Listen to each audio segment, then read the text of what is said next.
All right, this meeting is called to order. Before we begin the Pledge of Allegiance, I'd like to read something. On this day, 18 years ago, 246 people went to sleep in preparation for their morning flights. 2,606 people went to sleep in preparation for work in the morning. 343 firefighters went to sleep in preparation for their morning shift. 60 police officers went to sleep in preparation for morning patrol.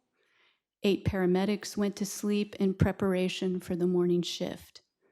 None of them saw past 10 a.m., September 11th, 2001. In one single moment, life may never be the same.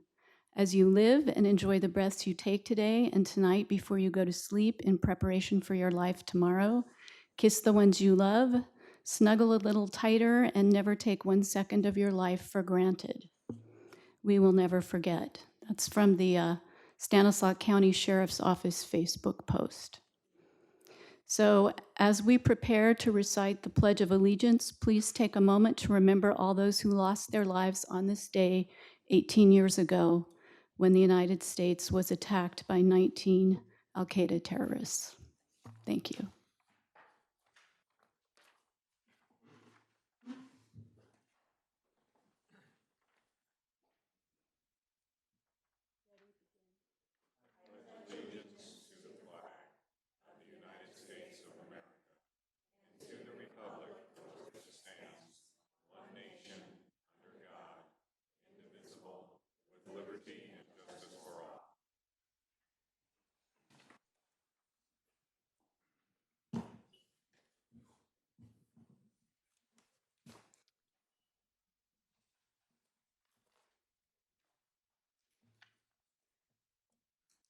Okay, we're at 3.2, the report out from closed session. Regarding 2.3 on your agenda, the board voted 5-1 in favor to adopt a new executive salary schedule for doctoral stipends. Regarding 2.4, the board voted 6-0 in favor of a 2-year rolling contract for BPs and controller with a 12-month severance pay that or until securing another job if that occurs sooner. So those were the 2 items from closed session. Yes.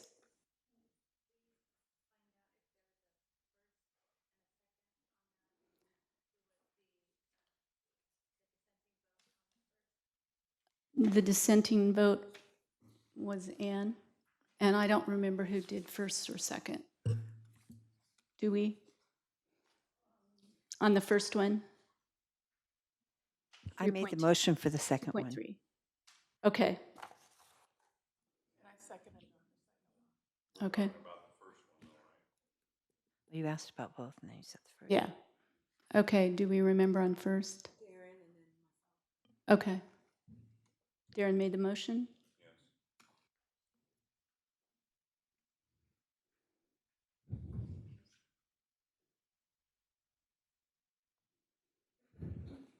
Let me know when you're ready for me to move on.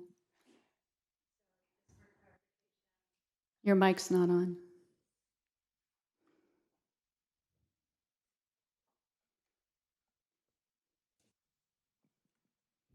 Clarification on 2.3, item 2.3. Motion made by Trustee Garrett, seconded by Bulkin, with a 5-1 vote. Trustee DiMartini dissenting. Mm-hmm. And then the second item was 2.4. Trustee DiMartini made the motion, Mm-hmm. seconded with a 6-0 vote. 6-0 vote.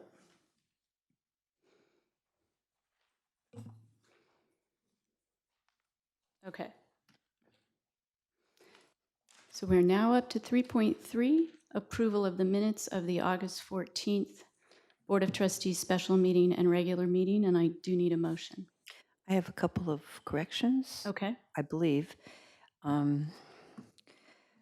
On the first page, the fourth bolded line, it said the meeting called to order at 4:06 p.m. And then 2 lines later, it said it was called to order at 1:04. I'm confused about that. It's 104. Okay, so let's make that correction. Okay. And I have one more correction. Under 2.1, go all the way down past 6, says Trustee Hinton requested that the board keep informed. I think it means be kept. Should change it to that. Thank you. Reset. And there was a request on 2.2, item 4, where to make the notation that the board made the request for the budget, the pre-budget presentation. Yeah. So, I have one more correction, if possible. I believe I was at the last meeting. It says I was absent, student trustee. You were here. Yeah. Well, but you weren't here for the 1 o'clock meeting. I Oh, think okay, that's so- what it's referring to. Gotcha. Thank you. Okay, do I have a I make a motion? motion that we accept the minutes as corrected. Do I have a second?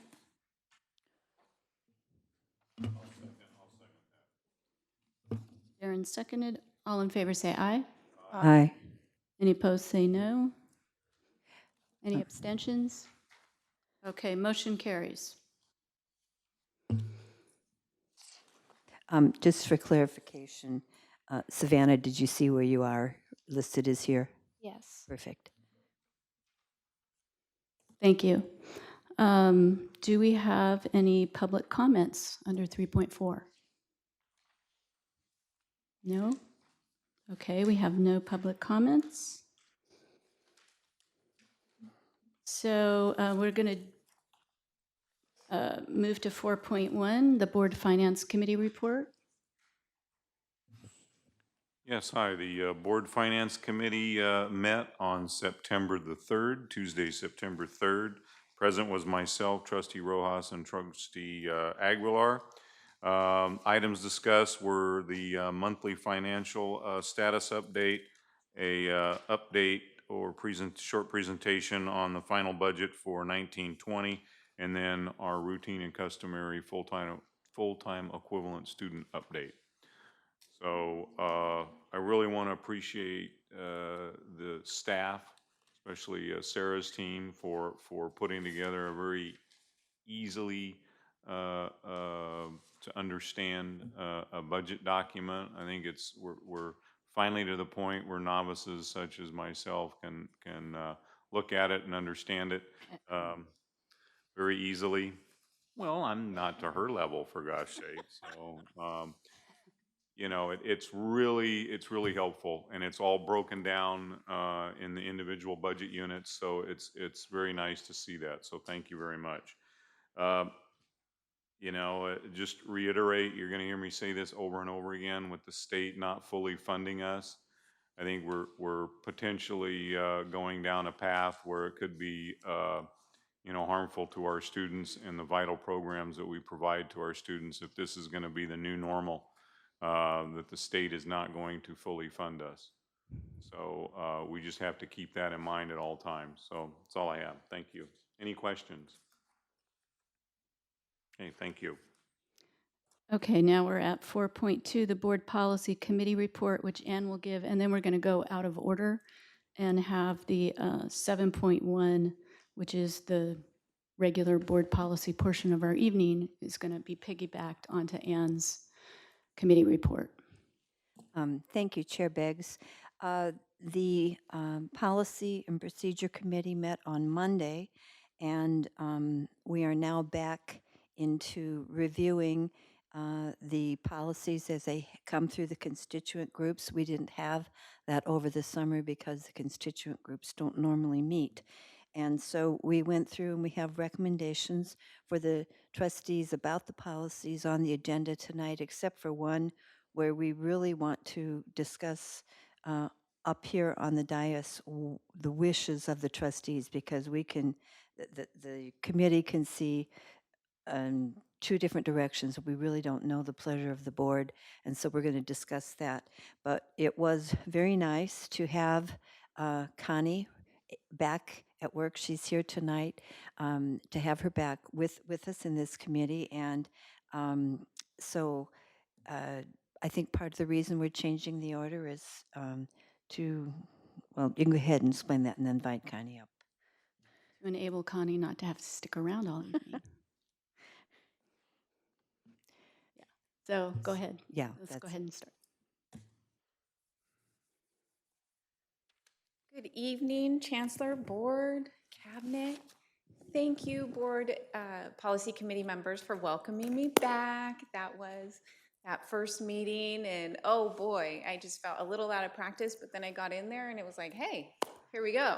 Just like riding a bicycle. So we do have about 9 policies for you to look at tonight, and the Board Policy Committee did have some recommended changes and lots of discussions. So if again, riding a bike, if I forget anything, you guys just jump in and remind me.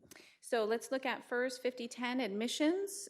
One change, and you all have this at your place there. One change on line 27 shall read, the district shall at its discretion rather than in its discretion. So that was the one change recommended. And then on page 2, there was a strike through on line 7, the last sentence. International students must submit a California tuberculin clearance examination before being permitted to attend classes. And so the question came up, what are those current requirements? And if that is still a requirement, where is that listed? And you see a bunch of cross references there, because a lot of these things went into other policies and whatnot. So before our next Board Policy Committee meeting, I'm going to do a little bit of research and figure out what are those requirements, where is that listed now, if we're going to take it out of here. So that was the discussion there. And then on the AP, the procedure, on line 34, we added, you'll see that, page 3. The full sentence reads, see YCCD Procedure 5011. Again, they're cross-referenced. And then what we added on the next line was, for additional guidelines and possible exceptions. So when you're talking about dual enrollment now, it's this whole other world, and there's lots of regulations and things that are springing up around it. And so it was just too much to put into one area. CCLC has recommended making a whole new policy and procedure because there's just lots of information there. And so we want to make sure and cross-reference it and be real clear that there may be other guidelines and possible exceptions. And that's regarding, for those in the audience, that's regarding 13 years or older, K to 12. We were presented at the policy committee with a 12-year-old that benefited from attending classes. Yes. It was Leslie's son, you know, but. So that is 5010. Was there anything else on 5010 for any other board members? Questions, comments? Okay. I'm seeing head shaking, so I'm going to go on to the next one. That is 5011, and that's the one that is one of them that is cross-referenced, admission and dual enrollment of high school and other young students. Any comments there? I have one. Connie, by the way, it's so nice to see you. So happy to see you. On line 32, Which page? on page 46 of policy 5011, it refers to whose age or class is equal to grades K-12. And if you refer back to page 40, K is stricken and replaced by 7th grade.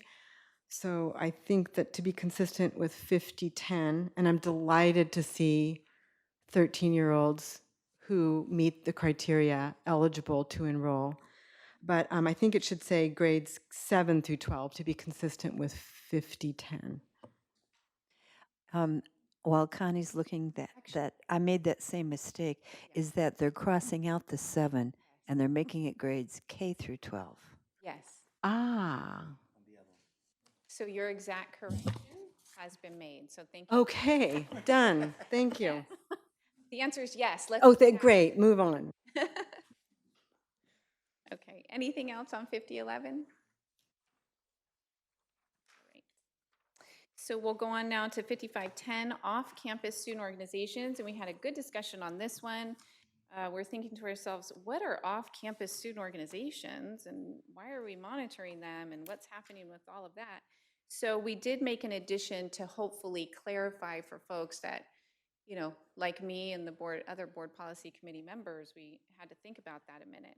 And so you'll see that in red. The clarification that we wanted to add there that was recommended to be added is per 34 Code of Federal Regulations, Section 66.a 46B7, the district is required to have this policy, even though currently the district has no officially recognized student organizations with off-campus locations to which this applies, i.e. fraternities or sororities.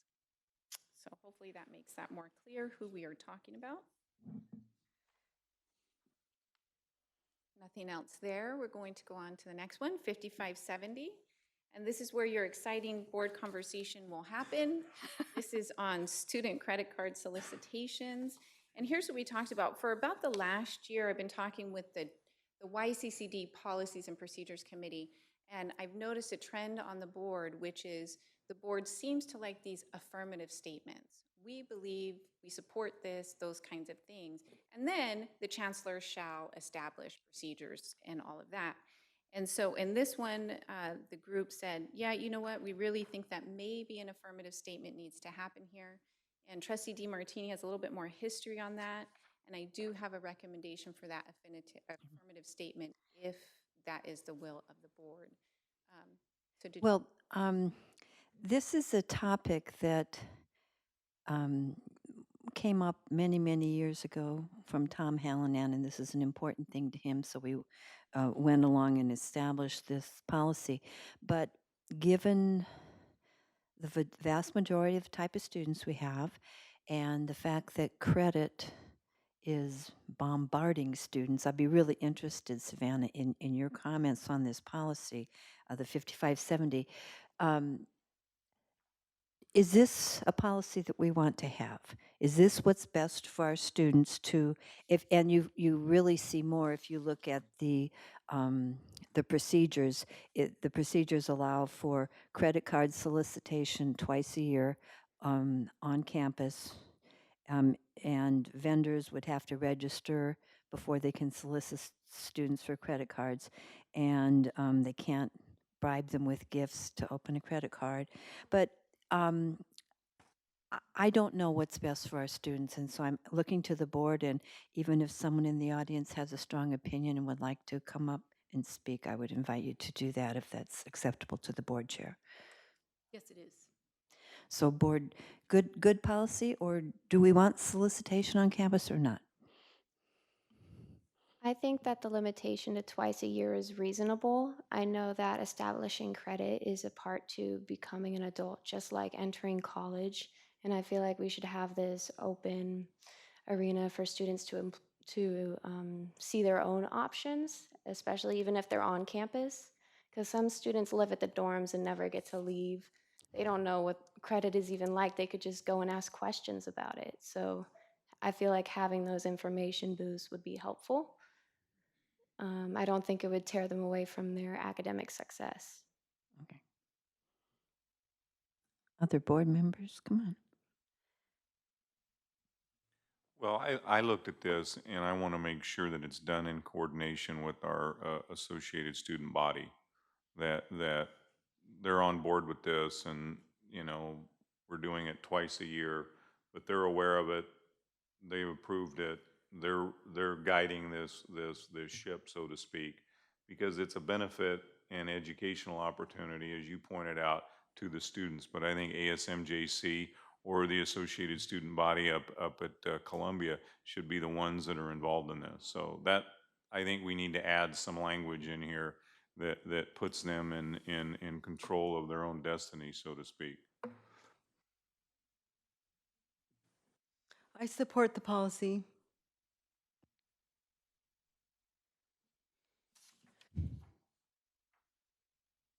And I'll go ahead and read just the off the off the top of my head today, jotted this down when we talked about an affirmative statement. So the board policy committee members just got this right before the meeting, so we haven't had a chance to talk about it in depth, but we just sort of talked about the idea of it. But the affirmative statement then goes very much in alignment with what Savannah was saying. The Board of Trustees supports students having access to all instruments of financial independence, and with that encourages educational sessions for students regarding prudent financial planning.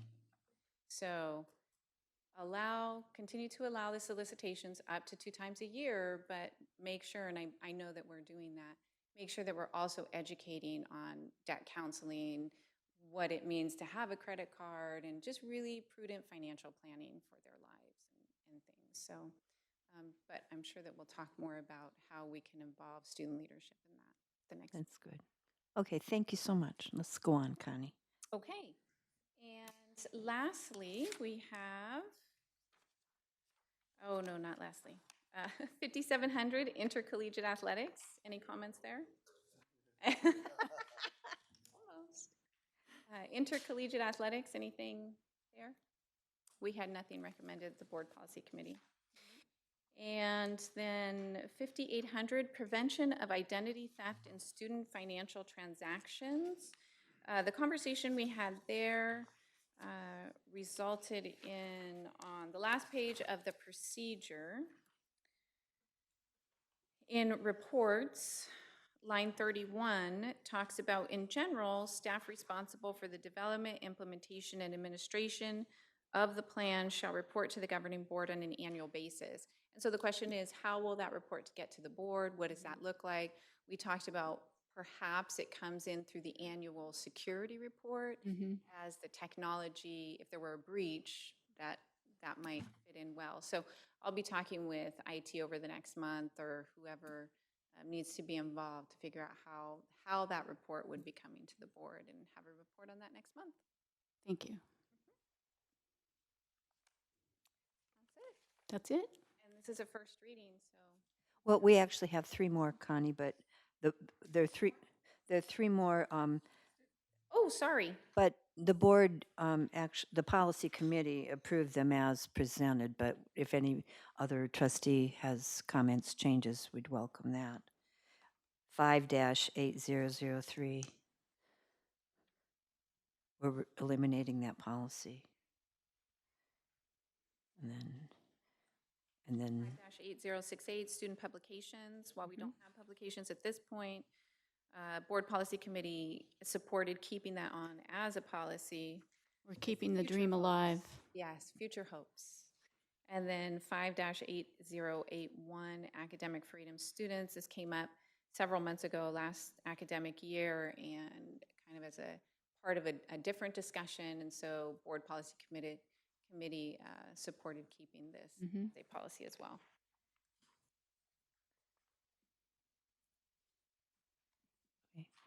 thank you very, very much, Connie. That's great. And drive safely, and we'll see you next month for second reading. Anne, did you want to give any information on due process, or? At not? this point, no. No? We Okay. we also at the committee meeting had some discussion on finalizing language for due process, but still working on it, I guess, is my report. Okay, thank you very much.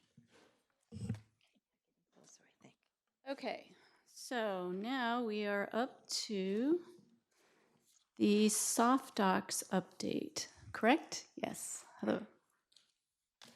Evening, everybody. I Good don't evening. have a presentation for you. I wanted to keep it brief, but provide an update for our soft docs project. Thank you. So the last update I gave was back in March, so we've had a lot going on this project since then.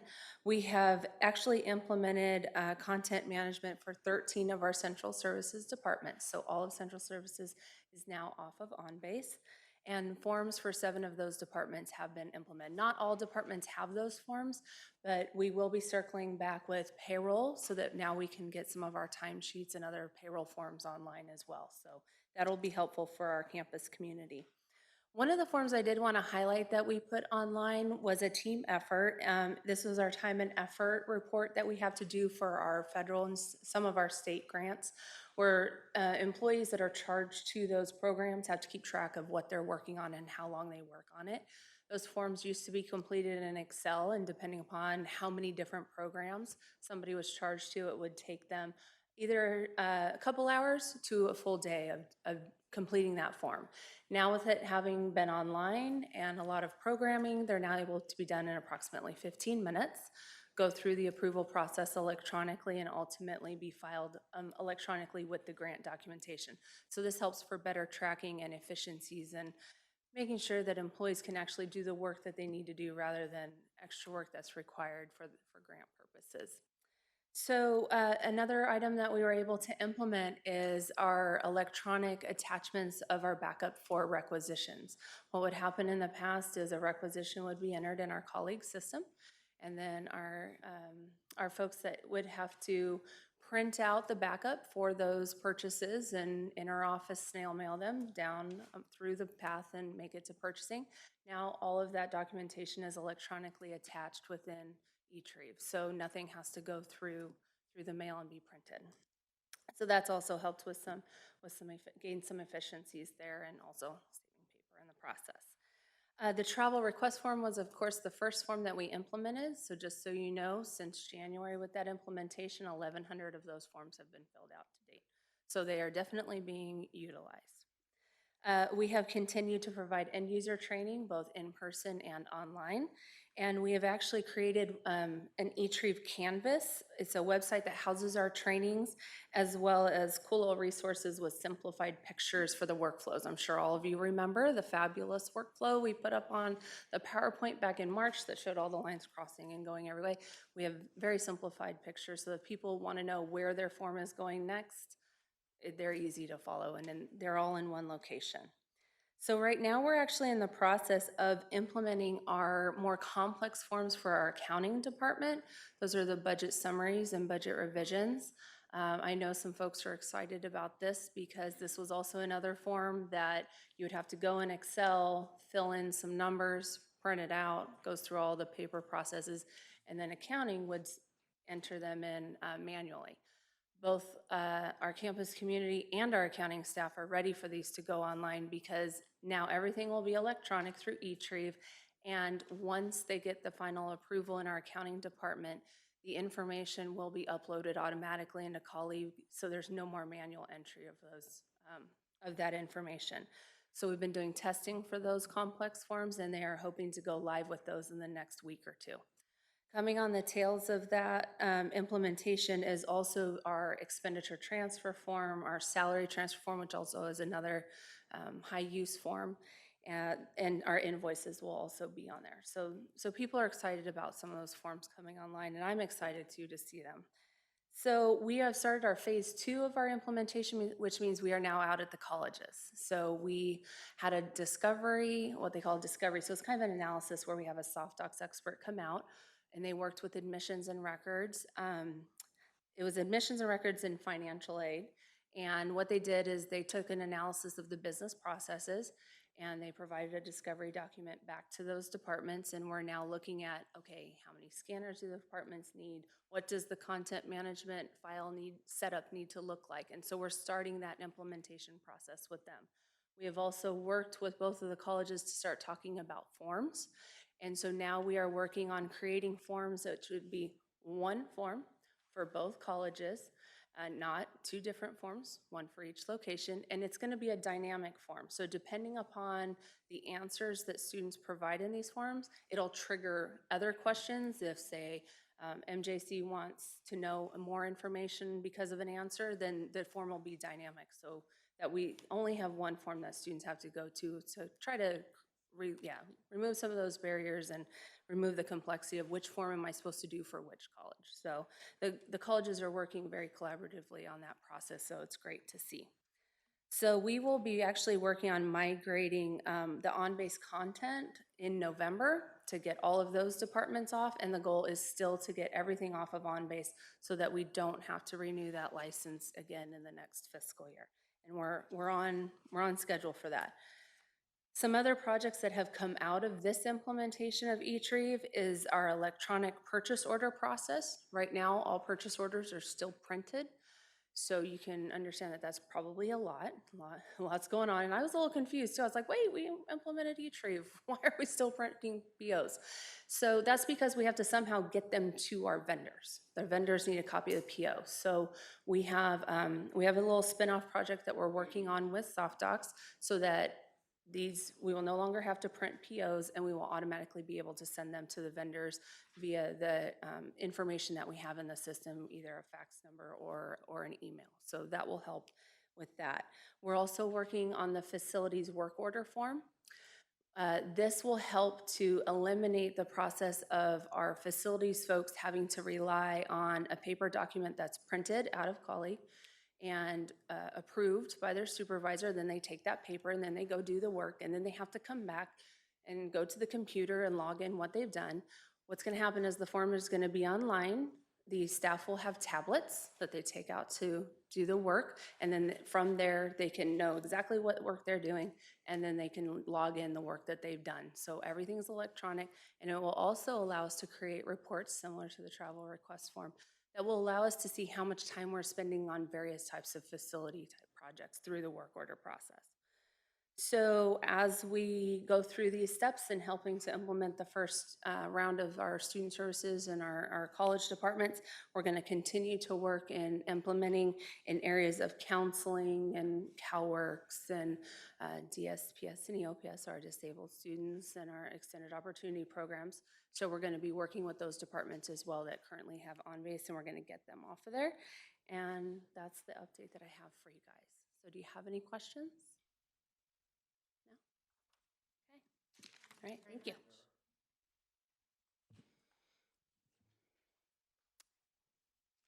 All right, we're at 5.2, a presentation about bus passes. Their presidents.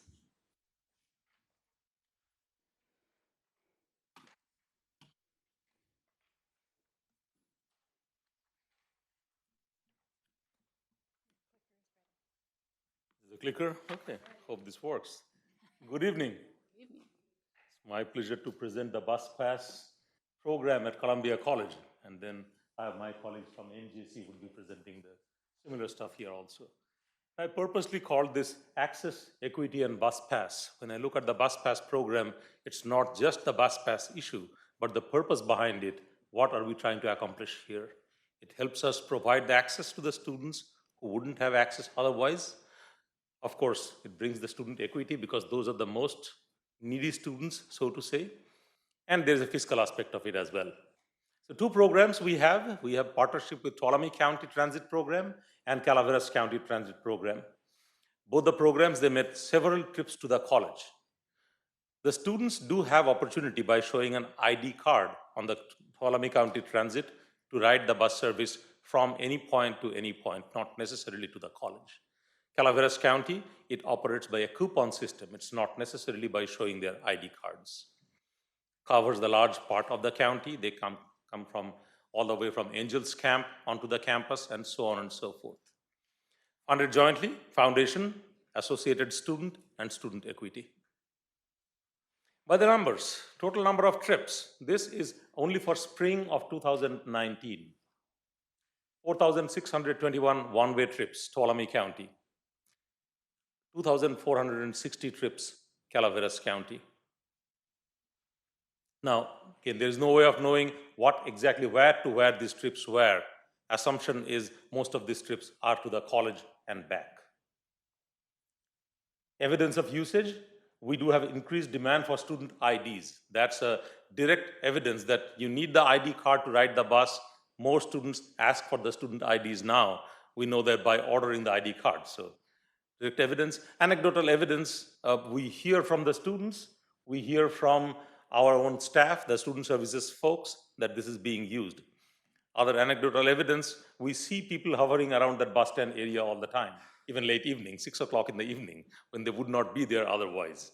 Snow times, when we announced this is the last bus to Angels Camp, there would be a number of students coming in from different areas to ride the bus. Again, shows students are using this. Expenses, as you would see, this is annual expenses, and these are by source as well as where the money goes. Approximately $25,000 annual expense for last year as well as for the current year. So 2018-19, 24,800. This year, $200 increase, 25,000. Partly funded, as I mentioned, student equity, foundation, and associated student funds. Benefits, as I mentioned, it's increasing the access. That goes without saying when so many students come here. Improving equity. This is removing one of the biggest barriers that the students have. We do have some letters from the students which says, I wouldn't have been able to make it to the college if not for this. Fiscal viability. I'm just taking a very rough short estimate. 30 students in a 3-unit class, that equates to 3 FTEs. That's our rule of thumb calculation. 2 trips per student per day, 60 trips per day. 2 days per week, that's 120 trips. 16 weeks, assuming every student attends every class every day. 1920 trips. 1920 trips generates 3 FTEs, approximately $11,000 at a charge rate of $3,700. That's only for one semester.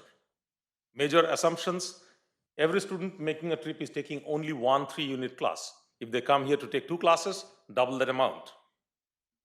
So 1920, there are 7,000 trips in spring alone. That is about 4 times.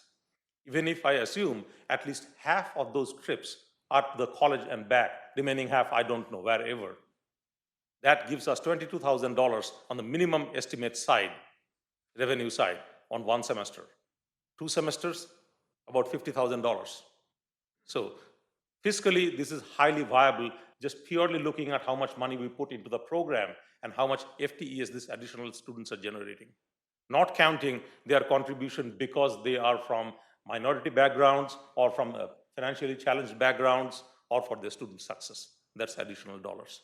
So whichever way I look at this program, increasing access, increasing equity, helping our students, fiscal viability, this is definitely a win-win program. Questions? First of all, Shantanu, thank you for these details because this gives me better understanding of the program.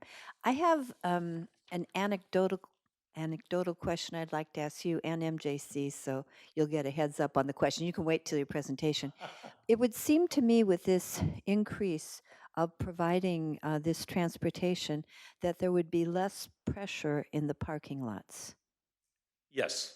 Have you observed that at all?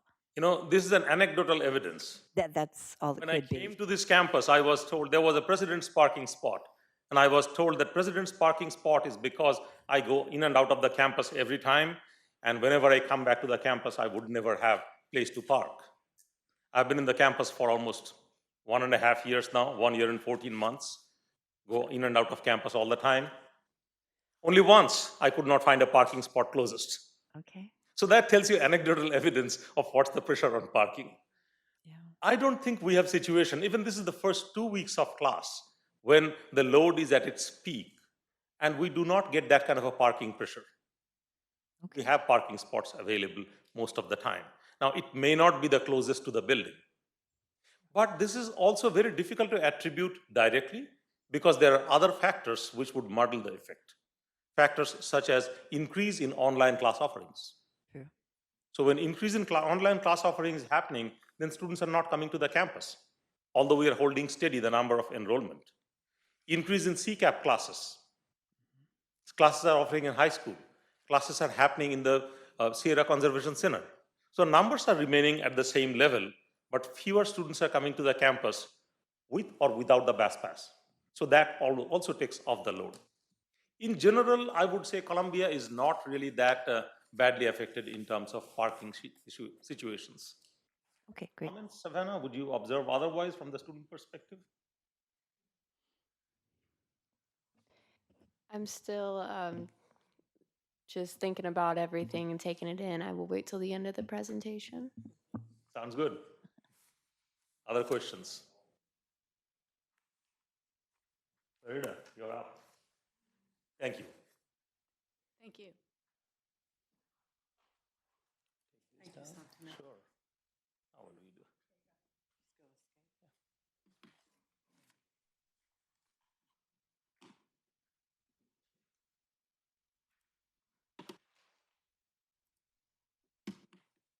Thank you.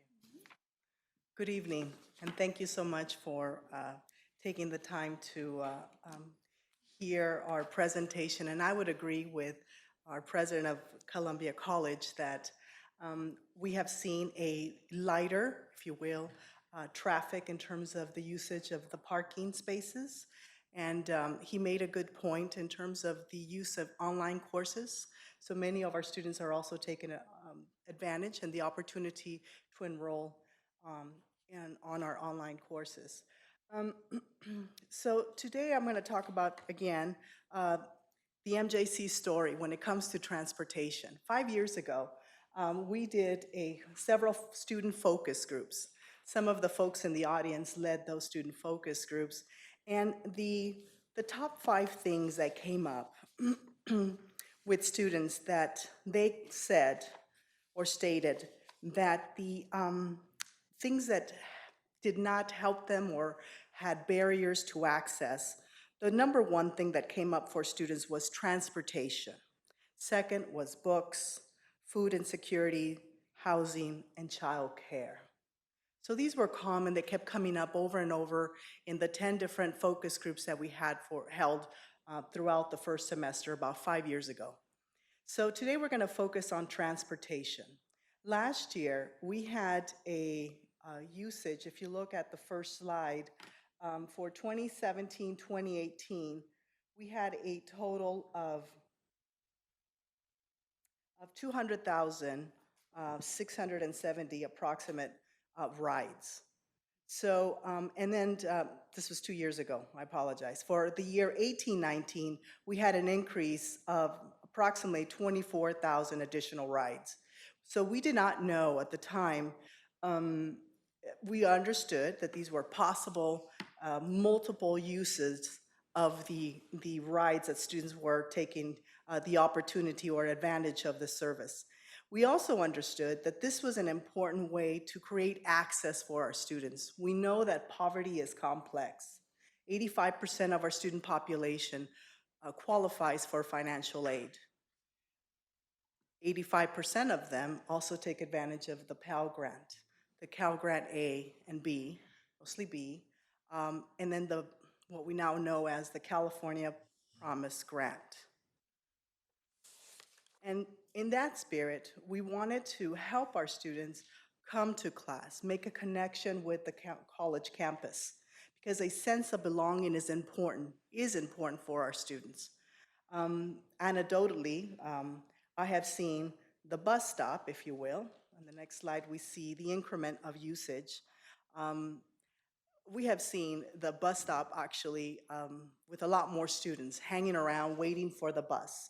We have also spoken to START, which is one of the companies that we have partnered with, which is a Stanislaus County Area Transit, and also the city, which is MAX. We have negotiated with them to bring down the price per usage. Before it was past $2, we are now at 93 cents per ride. And this has helped us to negotiate in terms of the usage for our students. In addition to that, I wanted to bring forward stories from students. We will next hear Michaela Ramirez from ASMJC, who is our president, read a resolution because students feel that it's very important that we support them in this process. Alongside with that, in addition to that, we will hear 3 additional student stories. Before we hear them, I stopped at the bus stop on my way over here and just started speaking to students. One of them stands out for me. Her name is Priscilla. She's getting ready to transfer to UC Santa Cruz. And she comes all the way from Patterson. And I love the fact that she tells me that this has changed her life. And I said, in what way? I don't have to worry about rent, she said. I said, okay, and what other way? She says, well, the fact that I don't have to worry about gas or the maintenance of a car. First of all, I can't afford to buy a car. And now the fact that I'm getting ready to apply to transfer to UC Santa Cruz makes me feel that I'm that much closer to my goal. Second, I asked her, if this service was not available, would it be possible for you? And right away she said no. Her degree is in sociology. She wishes to come back and serve her community. And this is what this story is really about. It's about serving our community members. It's about breaking the cycle of poverty, because we are the community's college. And if we're not here to serve our community members, then who will? So next, I will go ahead and have Michaela Ramirez speak to you and read the resolution. Thank you.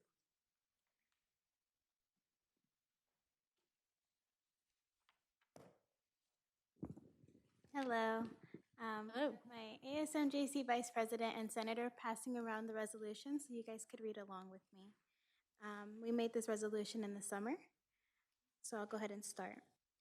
Whereas Yosemite Community College District and Modesto Junior College are fully committed to student success, and whereas equity gaps still remain at MJC for disproportionately impacted students, and acknowledging that the district and the college are committed to improving those equity gaps, and stressing that many of the students using the MJC free bus passes are disproportionately impacted students of color, and mindful that nearly 90% of our students at MJC receive some form of financial aid, with many students living in poverty, and mindful MJC students utilizing the bus passes are able to travel to the local library, to the MJC libraries on weekends and nights, and to take their children to childcare and have transportation to work. And recognizing that MJC purchasing bus passes for students eliminates one of the largest barriers to our student success. Be it resolved that the associated students of Modesto Junior College fully, unanimously, and wholeheartedly support the institution's purchase of bus passes for MJC. Additionally, we respectfully ask that the YCCD and MJC understand and acknowledge and fully support the agreements with the Stanislaus County and the City of Modesto that would continue to provide bus passes to our students for this year and future years. Thank you. Thank you.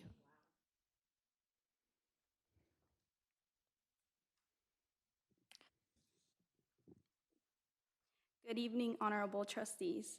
My name is Nancy, and I have been riding the bus since I started here at Modesto Junior College. I am an undocumented student.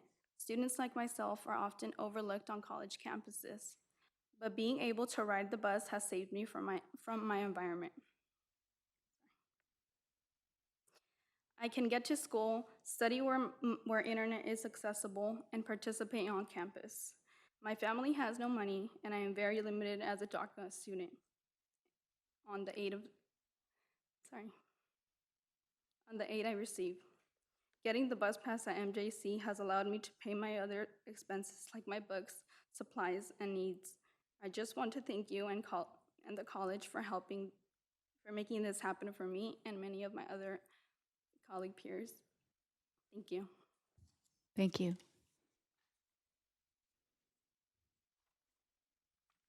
Hello, my name is Brisa Antunes. I'm a student at AMJC, and I'm also a senator for ASAMJC. I am one of the many students who take the bus on a daily basis. Having the ability to take the bus to school has made it possible for me to be successful in school. The first semester that I attended at MJC, the bus sticker was not available for me. This was a hard semester because I was not able to take the bus daily because for me it cost around $4. And I was going to a summer semester. Eventually, that ended up being $200 for just 2 months of my classes. I couldn't afford to pay for the bus, so that meant that I couldn't attend my classes. Eventually, my grades were failing, and I failed my classes that semester. And that put me to risk to lose all my financial aid, and that meant that I had to repeat all my classes again. Fall semester that the bus ticket was established, this had helped me a lot because I was able to take the bus without having to pay $4 a day. That meant that I had no excuse to come to class and I would be able to pass my classes. Ever since the bus ticket had been established, it has made it possible for me and other students to come to school and go home safely. It also helps us to be able to be successful in school. For some students, it can be hard or even impossible to pay for the bus and to make it to school without the bus. Since the bus ticket was established, many students took the opportunity seriously and took the bus on the daily basis, to the point that the Max bus has now changed their hours. The last bus was at 7 p.m. for students, which meant they couldn't take night classes. Now the last bus is at 10 p.m., so students can take the night classes. Not having the bus ticket will again make it hard for students to go to school, and many will not attend. That's all. Thank you. Thank you.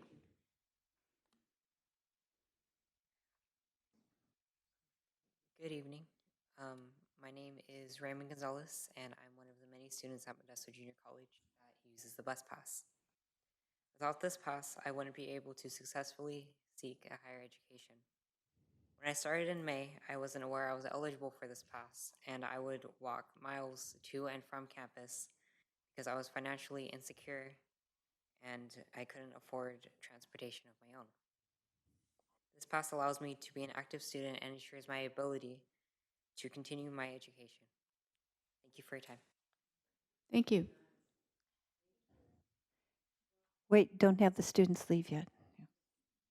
Any questions?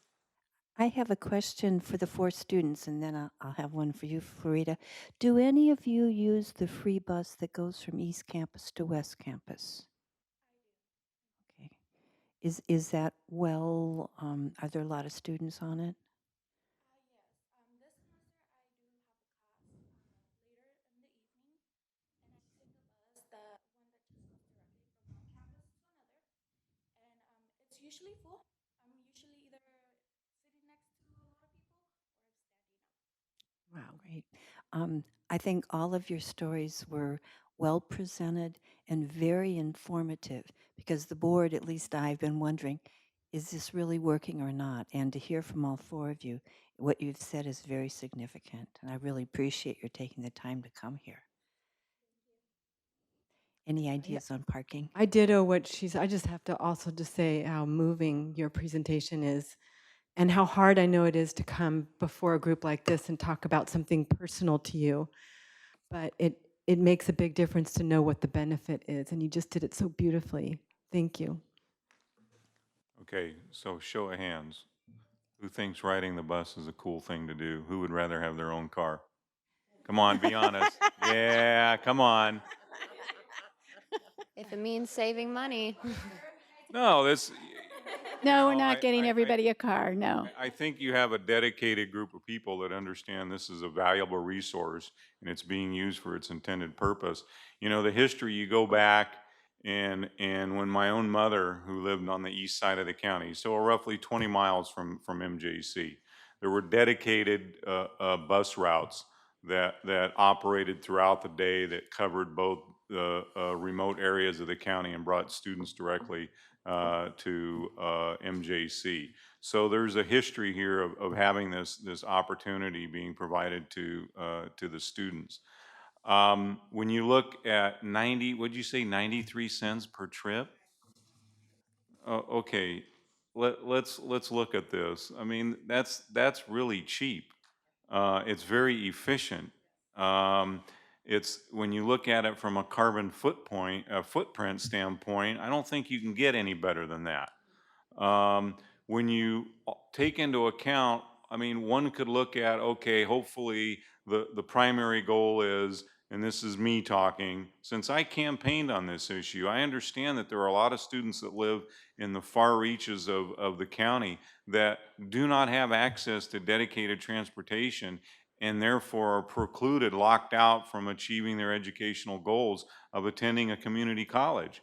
And you know, I campaigned on having access like this, so I'm thrilled that we're doing it. You have to look at this also from a holistic standpoint.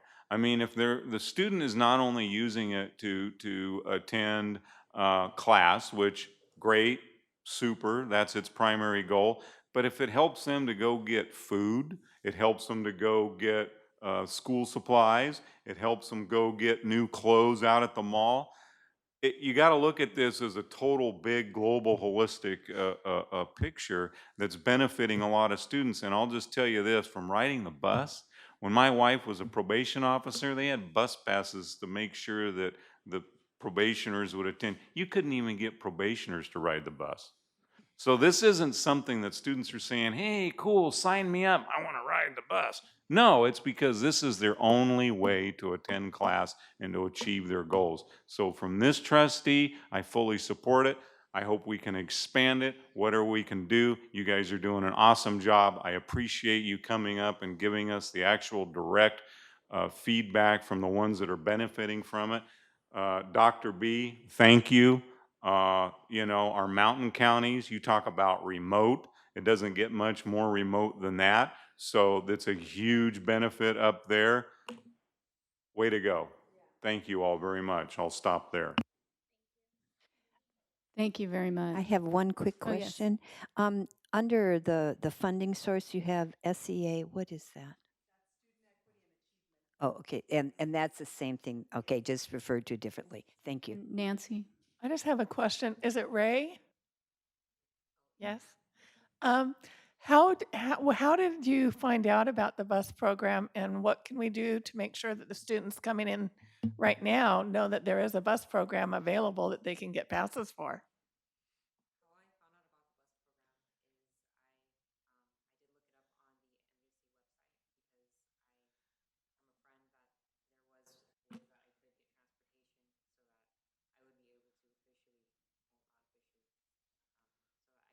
Efficiently be a student.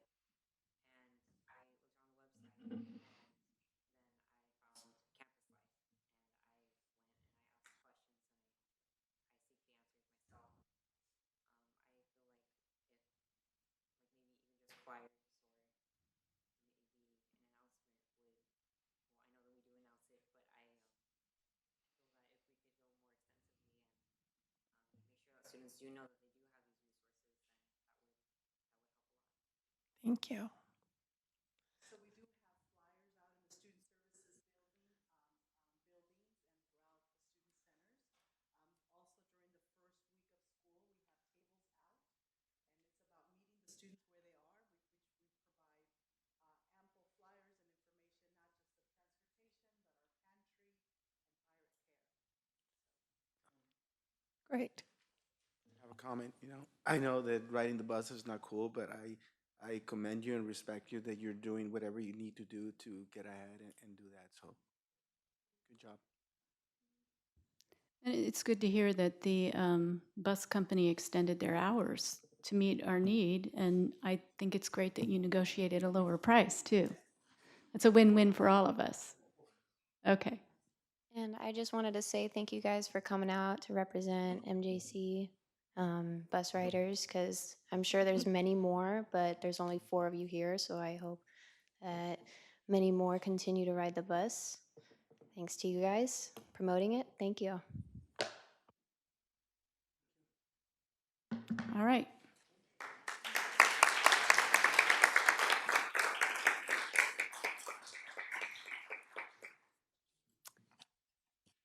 Okay. We're at 5.3, correct? Yes. Association reports. So I believe we are calling Michaela back for the Student Senate Activity Report.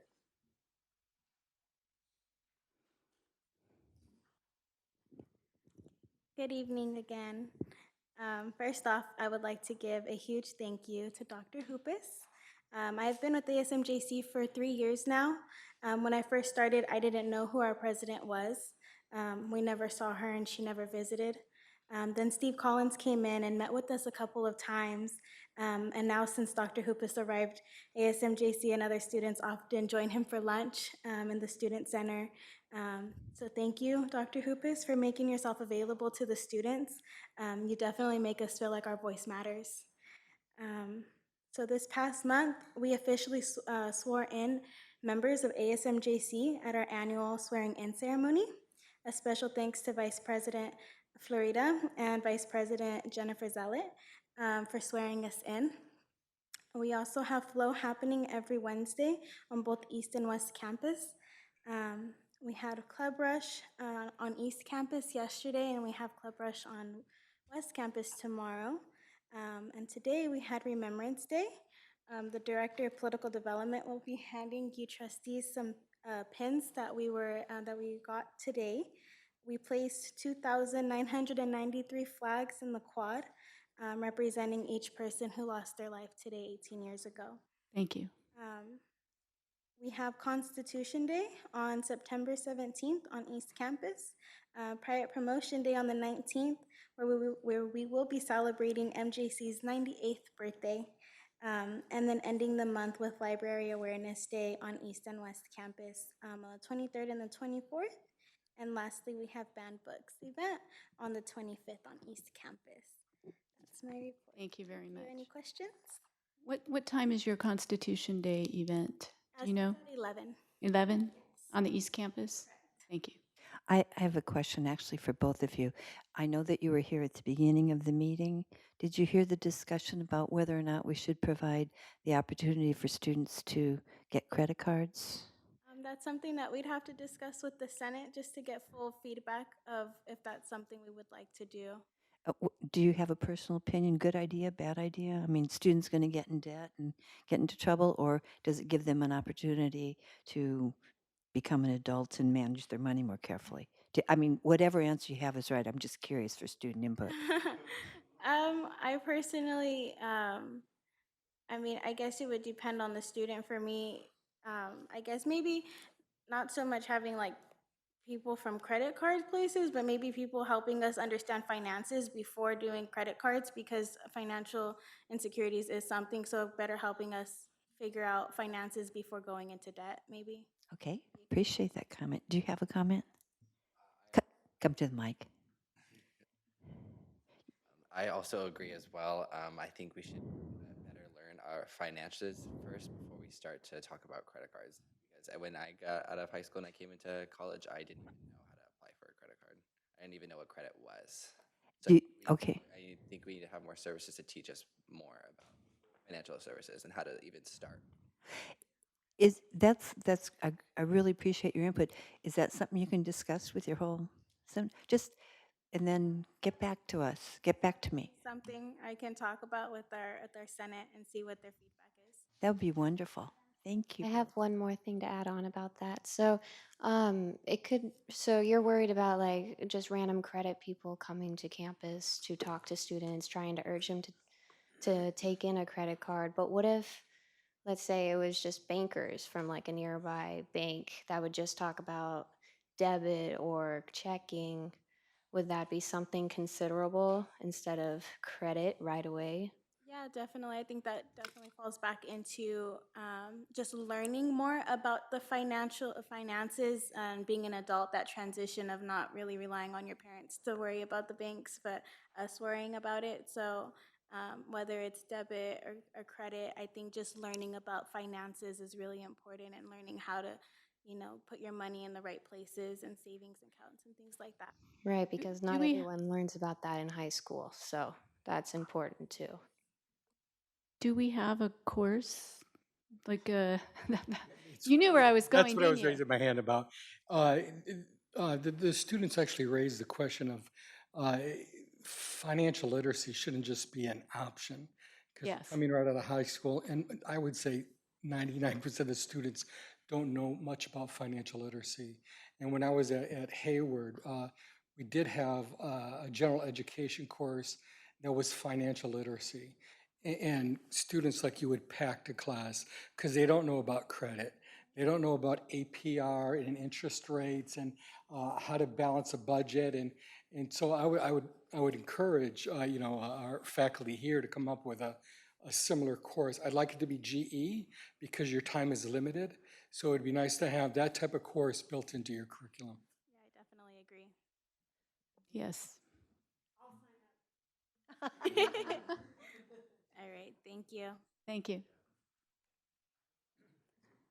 Okay. There you are, Francisca. Hello.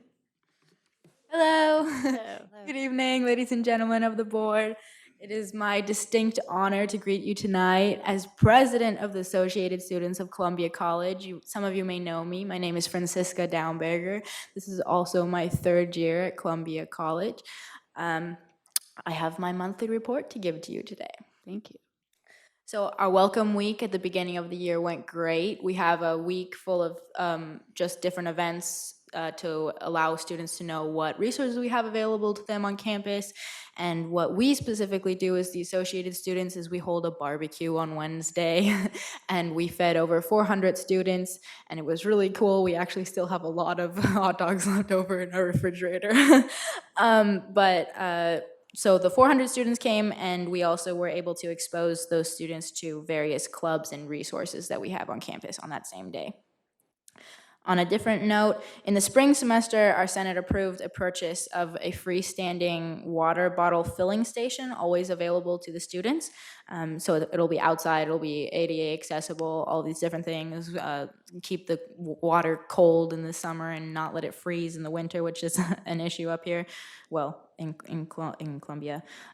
So this station is going to be installed before the end of the year, and included in making water more available to students on campus is also the approval of a mini grant from the foundation, which the Associated Students would like to thank the foundation for. We were also able to fund 2 more water bottle filling stations at other locations on campus through that mini grant foundation, so thank you. And now, stepping into my role as representative of the Columbia College Outdoor Adventure Club, I would also like to thank the foundation for approving the mini grant that was funded for the purchase of 2 crash pads for bouldering. We have ordered them, and we are very excitedly awaiting them. Do you guys have any questions for me? I was going to ask about bouldering, but you already answered. I'm very excited about it. Does Dr. B like the idea of it being called a crash pad? Yeah. I still cannot figure out that sport. It's just off the ground after 15 minutes of effort. It's like, It is fun. It is fun. I like it. I never get very high off the ground. I'm not that good, but I like it. It's great exercise. It is. All right. Thank you. Okay, thank you. All right, I think next, I've got a bunch of names crowded in here, but I believe LTAC, Jillian?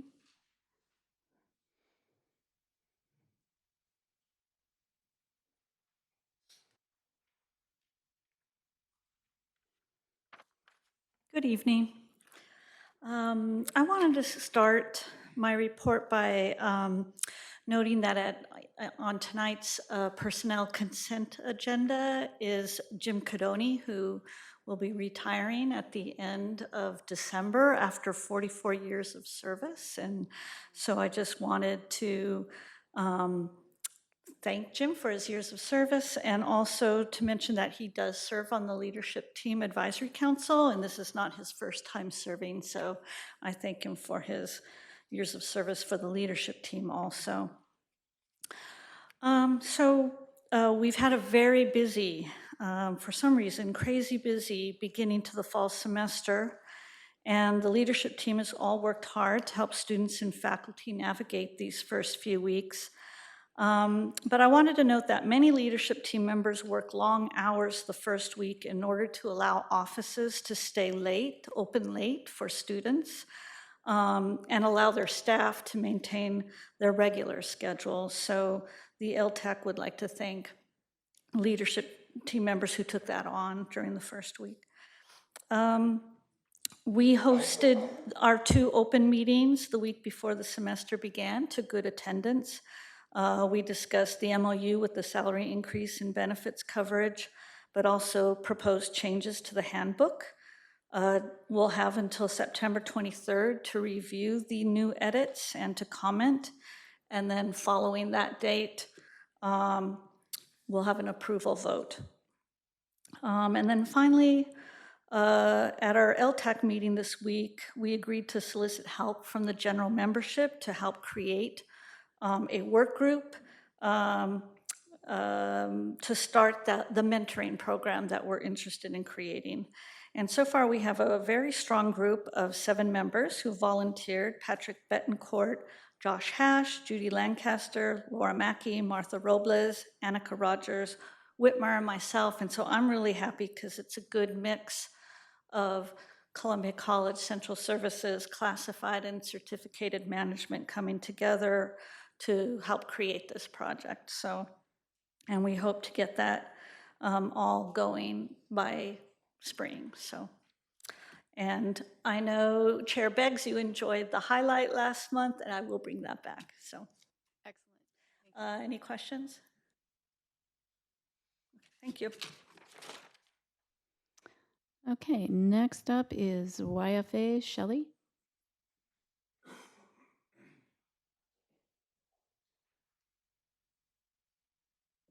Good evening, everyone. It's good to see you.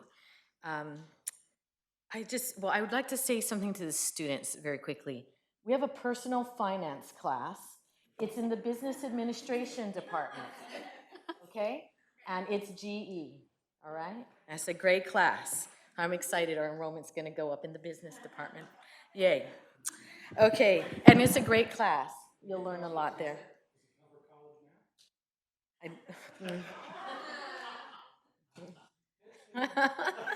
I'll take that back to my dean. Okay, so I had a bunch of notes, and I decided after what we're hearing tonight, I'm gonna just kind of change my tune a little bit. First of all, I want to highlight that YFA has the most representation from Columbia College than we've ever had. So we have Brian Green, who is serving as our secretary, Eric Andel, who is our vice president and continuing in that position. We have Craig Johnson, and we now have Laureen Campana and Dawn Dickerson, who are serving as our at-large reps. So this is great. It is the most participation we've had on our exec level with Columbia, so we're super excited about that. It was great to see Connie here. Her joy is contagious. I just need to give her that shout out. Also, I want to recognize ASMJC and the faculty and the staff and the administration that helped them put together the Remembrance Day today. It was amazing out there in the quad, and it just was a good time to reflect on things that are very important and who's important and that people are important. And it was fabulous. We're looking forward to Sarah Schrader joining us at MJC. Sorry that you're losing her, but we're really excited that she's coming over to the college, at least for a little while. And Jim Cadoni, wow, if you don't know him, you need to know him. 44 years, he has stories upon stories upon stories. He has seen so many changes. He has seen so many leaders. You know, just saying that to throw that in there. It's 44 years. And Peggy Fiske and Sam Piersdorf are Purdy winners at MJC this year. They gave such moving acceptance speeches. So if you didn't see that, maybe there's a video of it. If not, make sure you stick around next year, because I felt like when they got up there, they really captured the heart of what they do, their passion for students, their passion for their colleagues, their passion for the college. So again, I just wanted to give a shout out for them. On just a little business side, we did submit our reopener to the chancellor, so that's in. And also YFA, just in an effort to promote transparency across all sectors of the college and the district, we actually did our reopener a little different this time. Normally we just put our articles in of what we want, but this time we actually put some descriptors in there just to be a little bit more transparent about what we would like to see and talk about at the table. So let's see, what else do I want to say? Thank you to the board. You know, we've been sending representatives to the finance meeting and to the board policy meeting, and it's always a welcoming atmosphere there. And I really feel like the atmosphere is shifting. And I'm super excited about it because it's becoming contagious. I'm very, very excited about it. So the last thing I wanted to talk about was just a little bit of how participatory governance plays into all of that. So, you know, we're an educational institution. We hire smart people all over the place, right? And when we come and I hear stories from the students and I just hear stories, I feel like it connects our very cerebral nature as educators to our heart. And I'm really excited about that because it brings a different type of reality to what we do. And I really want to give a shout out to you guys because you are creating an environment where students and staff are experiencing the opportunity to tell you the real story. What's really happening, what a difference a bus pass can make. You can change a life with a bus pass. That is incredible. We get to impact the community. And I just want to give a shout out to the presidents as well. Faculty are talking all the time at Columbia about Dr. B and his inclusiveness in conversations, and that all goes to healthy participatory governance. I sat in my first college council meeting yesterday with Dr. Hoopus, and he talked about like, how do we change, let's re-look at what we have as participatory governance. And he has a brilliant idea of putting together a task force and how we reshape that and take it back to a healthy place where it increases all of us. But I just want to leave you with this last thought. I had a lot of other business stuff, but whatever. I just want to say, we're a college.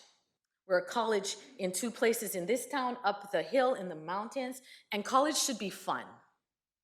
College should be fun. So I hope to see you at football games or at dance recitals or at speech events or on a volleyball court. I always hear they're short of like people that call lines. So if you can call lines on a volleyball court, I'm sure they could use your help. But I just want to say, in all the good work that we are doing, it's getting better. We're doing a good job of connecting our great minds to our hearts. And we're a college, so let's start having some fun while we do good work. Oh, any questions? Oh, thank you. Thank you, Shelley. And whatever you had at Starbucks before the meeting, I'd like some too. Yes? I just had tea because I would like to go to Tea? sleep tonight. Yes. I'm there with you. I'm excited. I hope it shows. It's a good season. It is. Let's ride that season out. What kind of tea was it? Thank you, Shelley. Thank you. All right. Tiffany is up next for CSEA.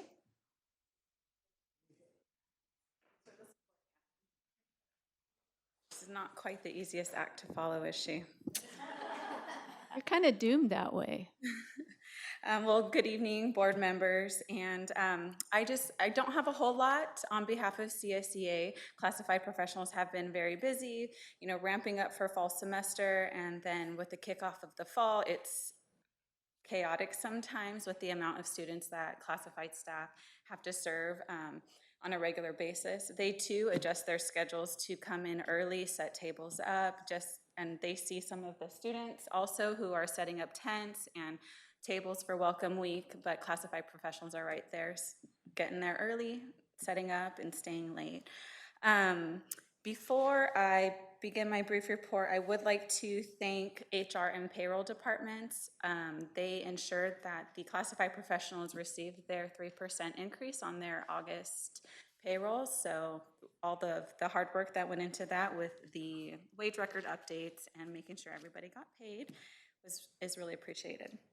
I don't know if you guys know this, but CSEA holds an annual conference every year for classified professionals throughout the state, obviously, but they take it and they have this conference at some place that is unionized to support other unionized members. And this summer was the 93rd conference. So just to give you a perspective of the history of that. But what I'm excited about is that we were able to send 3 delegates to that conference over the summer, and they were 3 people who maybe have worked here but have never been involved in CSEA. So they had a really great experience, they got exposed, and we're seeing those 3 individuals also get plugged in more into CSEA. So I've mentioned it before, but it's like really exciting that we have new leadership that are coming to the table for CSEA, because with new leadership comes a fresh perspective, comes new ideas, and personally, I am a big fan of personal growth and continuing that improvement. So I'm also excited to share that CSEA has a full leadership team between now and the end of the year, which we have gone 3/4 of the year with a very skeletal leadership crew. And then with Sherry moving to management, it got even more, even more skinny. So the job is, it's a volunteer. And so we, as classified professionals, we have our regular job duties, and we are given graciously some release time, and depending on the position that you're volunteering for with the union, it's more than others, but we are professionals also, and so we don't take it lightly to serve the union to the best of our capacity. Right now, I've asked the leadership team if we could set some short-term goals between now and the end of the year for CSEA, because I am acting president, and we have our nominations open for the next year in October and November. So we are doing a job steward recruitment. We have a variety of individuals that are applied in, or that hold classified positions, and I would really love to see our job stewards represent that spectrum of classified professionals. In addition to that, we are gearing up to launch a site rep program. So if anybody on the board or in the room knows of any qualified classified professionals or people who would like to gain some additional leadership skills, this is a great opportunity also for other classified staff to get involved. And before I close and ask if the board has any questions for me, I would like to share a personal story, if that's okay. Yes, it is. Thank you. So before I transitioned, I work in IT now, but prior to that, I was in student services for a really long time.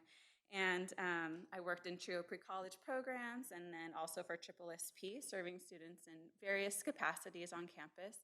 And oftentimes people would stop me and say, "Hey, did you know that you look like somebody who works here?" And I would say, "Really? Who is it?" And some of you might know who that is.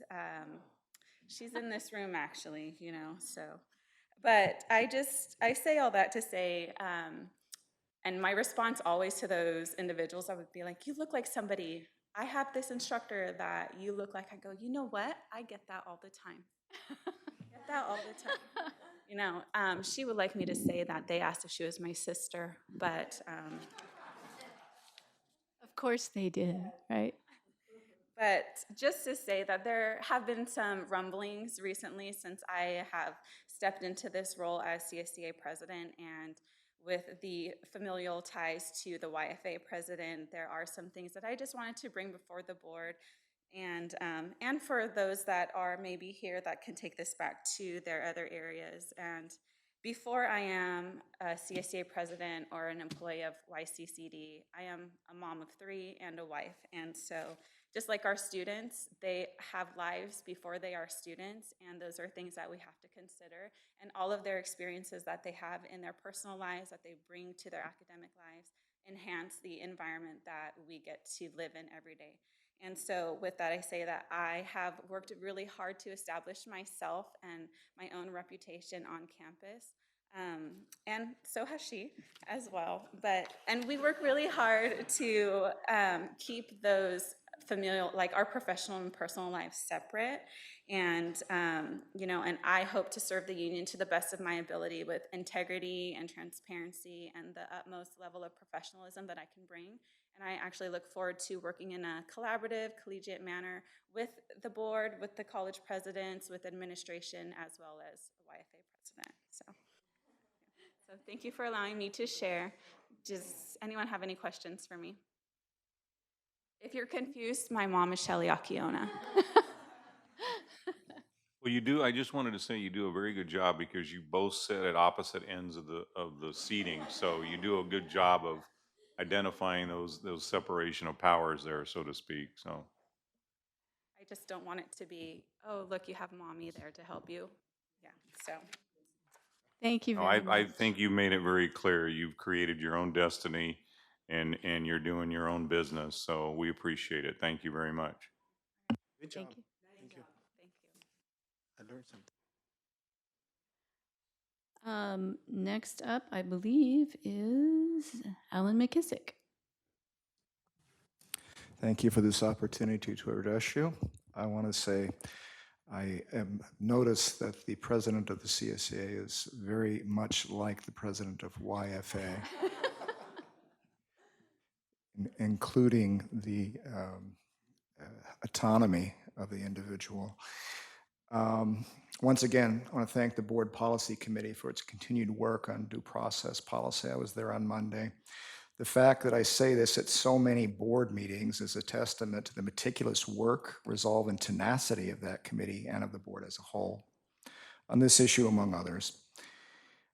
September 17th will be Constitution Day. That's been referenced already. The Voter Education and Registration Committee of the MJC Civic Engagement Project will host an observance, as will ASMJC that day, focusing on the Electoral College. Professor Carrie Stevenson will deliver an address. Then members of the MJC forensics team will stage a relevant debate. That will be at 6:30 in Forum 102. That committee is ramping up its efforts, including additional programs in voter registration in partnership with ASMJC and the League of Women Voters, in anticipation of increased political activity in the next year or so in our country. On November 7th, the Film and Lecture Committee of the MJC Civic Engagement Project will host California State Assembly member Heath Flora, who represents the 12th District, which overlaps the YCCD. Teaching a critical thinking class this morning occasioned a discussion of the need for critical thinking skills for good citizenship. There was no need to convince them of the importance of their education in that regard. When I tell them that some commentators have said that our culture has entered a post-truth era, they are having none of it.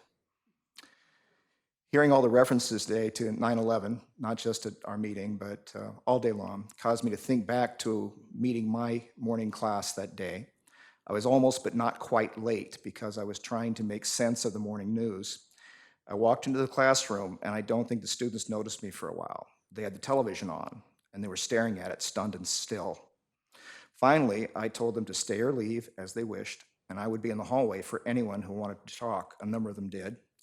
The subject of 9/11 has since come up many times, and I often ask the question, is the US culture, political and otherwise, the same as before that happened? They always say no. Even though in my classroom today, a significant number of them were not yet born. Nonetheless, they get it, that they are training to take our country into its future, and they need to be educated people who think for themselves.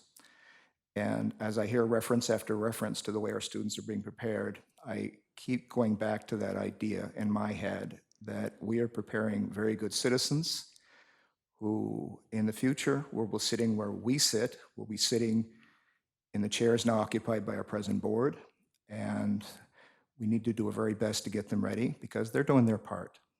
Thank you, concluding my remarks. Any questions? Thank you. We have the Academic Senate reports with Chad and Pam.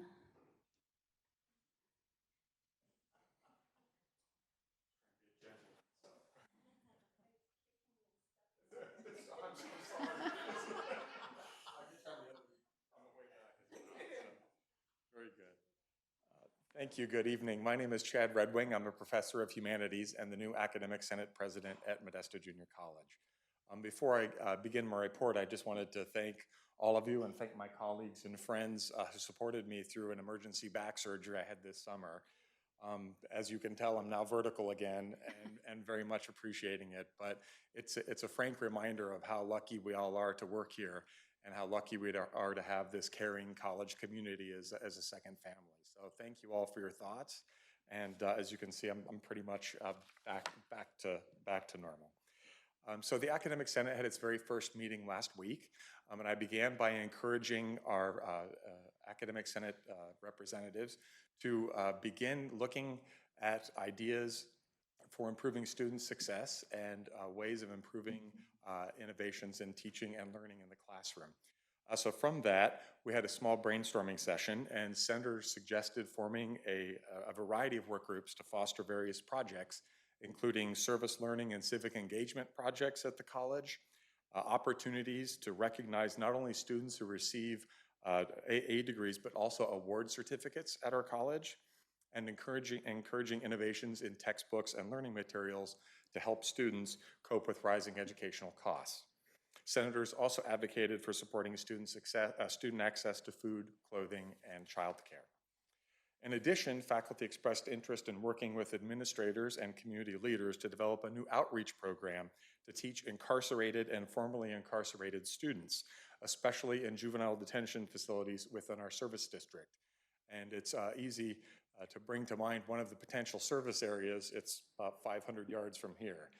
In preparation for that activity and that potential project here at the college, I've actually also volunteered to teach at the Sierra Conservation Center with Columbia College. So hopefully we can translate some of those experiences there to a budding new incarcerated and formerly incarcerated program at the college. And given the fact that 95% of all people who are incarcerated return to civic life, it seems like a good idea that they receive some formal education while they're detained. Faculty also remained actively engaged in the Guided Pathways Initiative. After summer trainings for discipline experts, faculty are now finalizing coursework roadmaps and program profiles that many of you have already seen. This is all in an effort to reduce student unit accumulation, promote program completion, and emphasize labor market data so students can make better decisions about their future opportunities. The Academic Senate is also forming a steering committee to help plan for a Student Success and Equity Conference set for next May with a focus on innovations and best practices in teaching and learning. Finally, together with administrative leaders and classified professionals, the Academic Senate is working to produce a final proposal for a professional development learning center by identifying its guiding principles and designing the project with long-term sustainability in mind. Currently, we are set to survey all college employees about the kind of professional development needed for the continual improvement of our jobs. One of the components of future professional development involves an Institute for Applied Creativity and Community Transformation, which will support teaching and learning across disciplinary bounds by encouraging community-based experiential learning in the classroom.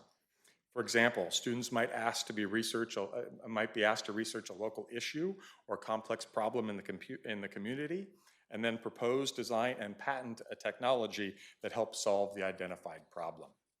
Recent scholastic and neuroscientific research has only reconfirmed that students need to develop both soft social skills and critical thinking, and that these are valuable to employers. Students, in order to do this, need more time for conversation, project-based learning, and other assignments that allow time for exploration, innovation, and applied creativity. In order to assure the best possible professional development in all of these fields, the Academic Senate is pursuing partnerships with UCs and CSUs, as well as a special partnership with Lemelson MIT, and we hope, in addition, local businesses and community organizations might join this experiential education endeavor. By addressing the need for contextualized action, learning by doing, the Academic Senate hopes to prioritize the instructional skills, learning models, and innovations which narrow equity gaps, help overcome educational barriers, and motivate students to succeed through their own self-agency. Overall, by supporting and celebrating student success, developing ways to serve new student populations, and creating college-wide opportunities for professional development, the Academic Senate at MJC hopes to have a full and exciting year dedicated to serving our students, our college, and our community. Thank you, and if you have any questions. Okay, very good. Thank you. It's getting late. Thank you. I appreciate it. Yeah. Thank you. Vertical.